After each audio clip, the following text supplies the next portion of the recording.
आम आदमी पार्टी का बड़ा दावा है। अरविंद केजरीवाल पर हमले का दावा यहां सामने आया है।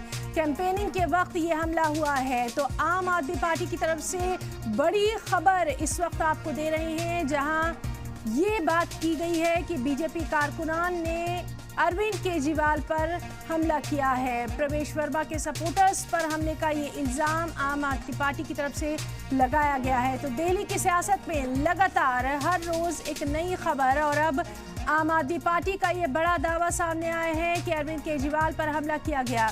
इलेक्शन कैंपेन के वक्त उन पर यह हमला किया गया है। बीजेपी कारकुनान पर हमले का इल्जाम लगा है।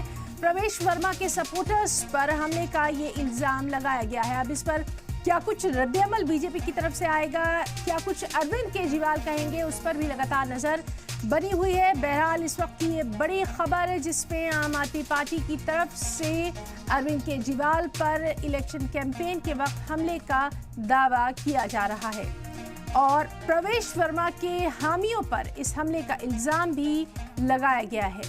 तो आम आदमी पार्टी की तरफ से एक और बड़ा इल्जाम प्रवेश वर्मा के सपोर्टर्स पर अरविंद केजरीवाल पर हमले का ये इल्ज़ाम यहाँ पर लगा है। लगातार इस खबर से मुतालिक तमाम तर तफसीलात पर नज़र बनी हुई है कि कहाँ और किस वक्त ये हमला किया गया, कहाँ पर वो कैंपेनिंग कर रहे थे जब उन पर ये हमला किया गया।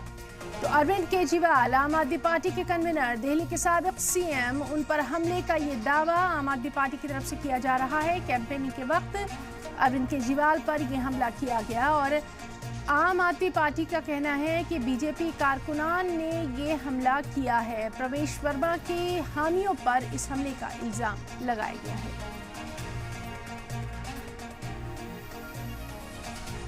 तो अहम खबर इस वक्त की, प्रवेश वर्मा के हामियों पर हमले का इल्जाम यहाँ पर लगाया जा रहा है। लगातार आप देख रहे हैं कि दिल्ली का ये जो सियासी पारा है ये कहीं ना कहीं गर्माता नजर आ रहा है। अभी तक आम आदमी पार्टी और बीजेपी में आरोप प्रत्यारोप का दौर जो है वो देखा जा रहा था, और अब ये बड़ी खबर कि अरविंद केजरीवाल पर हमले का ये इल्ज़ाम लगाया जा रहा है आम आदमी पार्टी की तरफ से, जिसमें सपोर्टर्स का साफ तौर पर कहना है कि प्रवेश वर्मा के जो हामी हैं, कारकुन हैं, उन्होंने ये हमला किया। लगातार इस अहम खबर से मुताल्लिक़ तफसीलात पर नज़र बनी हुई है।